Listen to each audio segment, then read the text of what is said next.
Baiklah, kita ketemu lagi dalam kuliah daring untuk mata kuliah manajemen keuangan dan anggaran.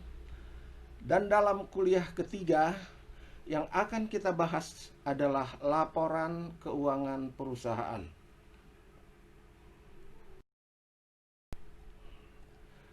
Mata kuliah manajemen keuangan dan anggaran, kuliah ketiga, laporan keuangan perusahaan. Laporan tahunan, annual report. Laporan tahunan atau annual report adalah laporan yang diterbitkan setiap tahun oleh perusahaan kepada pemegang saham. Laporan ini berisi laporan keuangan dasar dan opini manajemen atas operasi perusahaan selama tahun lalu dan prospek perusahaan di masa depan. Laporan keuangan dasar terdiri dari 1. Neraca, 2. Laporan laba rugi, 3.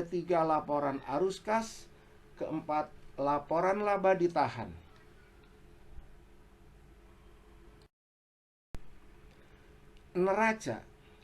Neraca adalah salah satu bentuk laporan keuangan yang menggambarkan posisi kekayaan yang dimiliki oleh suatu badan usaha yang tampak dalam posisi aktiva dan sumber kekayaannya yang digambarkan dalam posisi pasiva dan modal.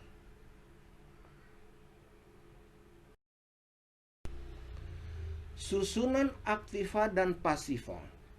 Sebelah kiri neraca menunjukkan aktiva perusahaan, sebelah kanan menunjukkan kewajiban dan ekuitas. Aktiva dicantumkan sesuai dengan urutan likuiditasnya atau lamanya waktu yang dibutuhkan untuk mengkonversi aktiva tersebut menjadi kas. Kewajiban dicantumkan menurut urutan pembayarannya. Utang usaha pada umumnya harus dibayar dalam 30 hari, wesel bayar dalam 90 hari, dan seterusnya.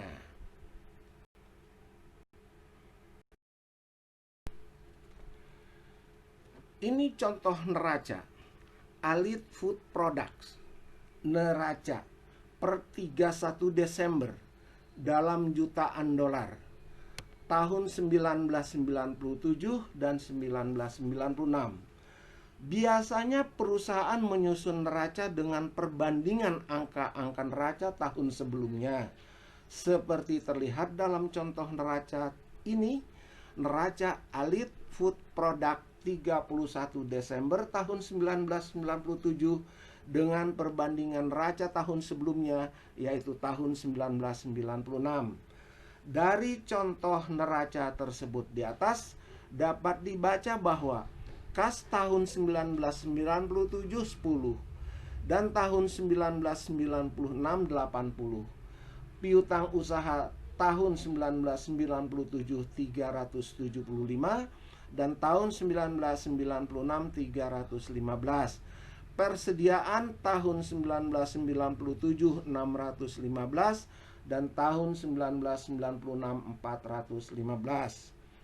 Kas, piutang usaha, dan persediaan adalah aktiva lancar.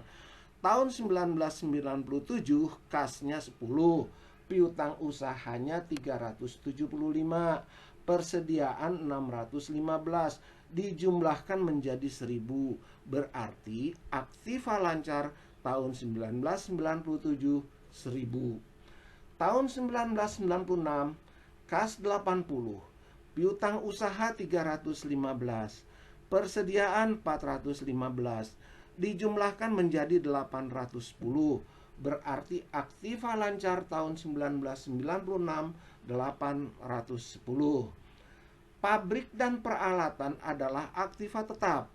Pabrik dan peralatan tahun 1997 1000 dan tahun 1996 870. Tahun 1997 aktiva lancar 1000 ditambah dengan jumlah aktiva tetap sebesar 1000 menjadi total aktiva sebesar 2000. Tahun 1996 aktiva lancar 810 ditambah dengan jumlah aktiva tetap sebesar 870 menjadi total aktiva sebesar 1680. Pada sisi pasifa dapat dibaca bahwa tahun 1997 hutang usaha 60, wesel bayar 110 dan akrual 140 dijumlahkan menjadi total kewajiban lancar 310. Tahun 1996 hutang usaha 30, wesel bayar 60 dan akrual 130 dijumlahkan menjadi total kewajiban lancar 220. Obligasi jangka panjang tahun 1997 754, tahun 1996 580. Obligasi adalah hutang jangka panjang, sehingga jumlah hutang jangka panjang tahun 1997 sebesar 754. Hutang jangka panjang tahun 1996 580. Total hutang lancar ditambahkan dengan hutang jangka panjang menjadi total hutang. Total hutang tahun 1997 1064 dan total hutang tahun 1996 800. Saham preferen 1997 dan 1996 adalah masing-masing 40. Saham biasa tahun 1997 dan 1996 masing-masing 130. Laba ditahan 1997 766, tahun 1996 adalah 840.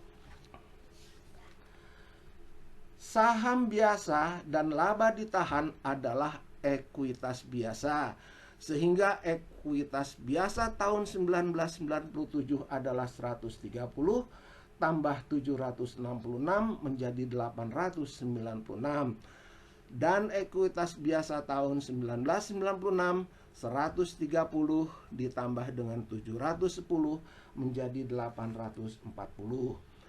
Total hutang tahun 1997 1064 ditambah dengan saham preferen 40 ditambah dengan total ekuitas biasa 896 menjadi total kewajiban dan ekuitas sebesar 2000. Total hutang tahun 1996 800 ditambahkan dengan saham preferen 40 ditambahkan dengan total ekuitas biasa 840 menjadi total kewajiban dan ekuitas tahun 1996 1680,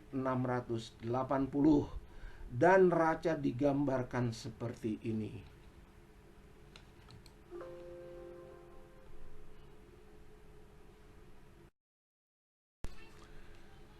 Laporan laba rugi. Laporan yang mengikhtisarkan pendapatan dan beban perusahaan selama periode akuntansi tertentu. Penjualan bersih disajikan pada bagian atas dari setiap laporan setelah dikurangi berbagai biaya termasuk pajak penghasilan akan diperoleh laba bersih yang tersedia bagi pemegang saham.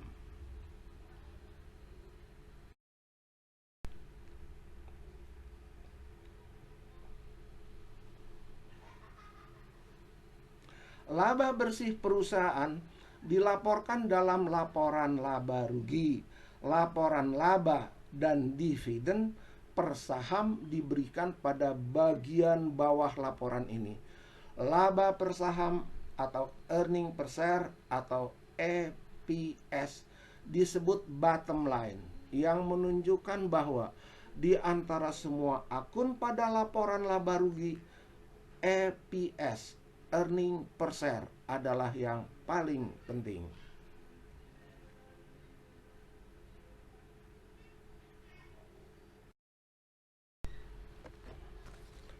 Ini adalah contoh laporan laba rugi Alit Food Product. Laporan laba rugi untuk tahun yang berakhir 31 Desember 1997 dan 1996 dalam jutaan dolar. Contoh laporan laba rugi.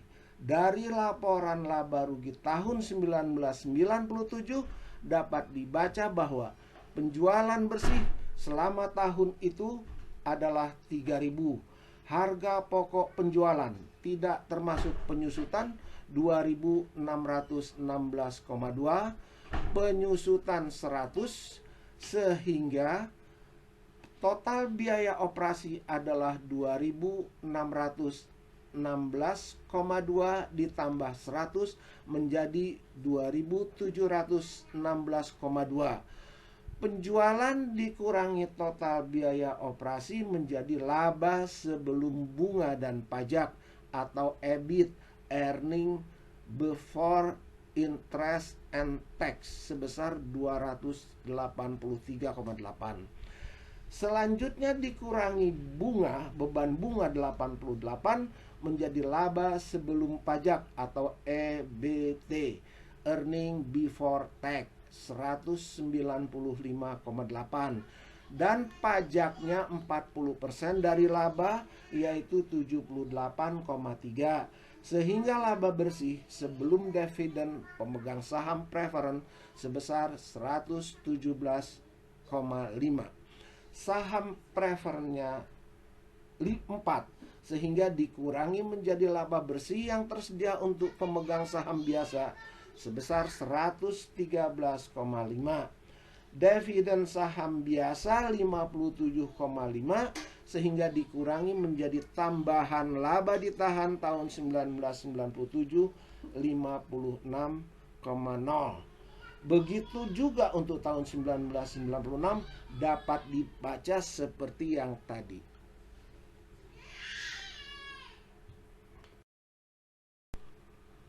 Ini adalah penjelasan untuk perhitungan EPS, earning per share. Laba bersih dibagi saham biasa yang beredar atau 113.500.000 dibagi 50 juta lembar saham sama dengan 2,27. DPS, dividen dibayar ke pemegang saham biasa, dibagi dengan saham biasa yang beredar, yaitu 57.500.000 dibagi dengan 50 juta sama dengan 1,15. BVSP, total ekuitas saham biasa dibagi saham biasa yang beredar. BVSP adalah book value saham per share. Total ekuitas saham biasa dibagi saham biasa yang beredar sama dengan 896 juta dibagi 50 juta sama dengan 17,52.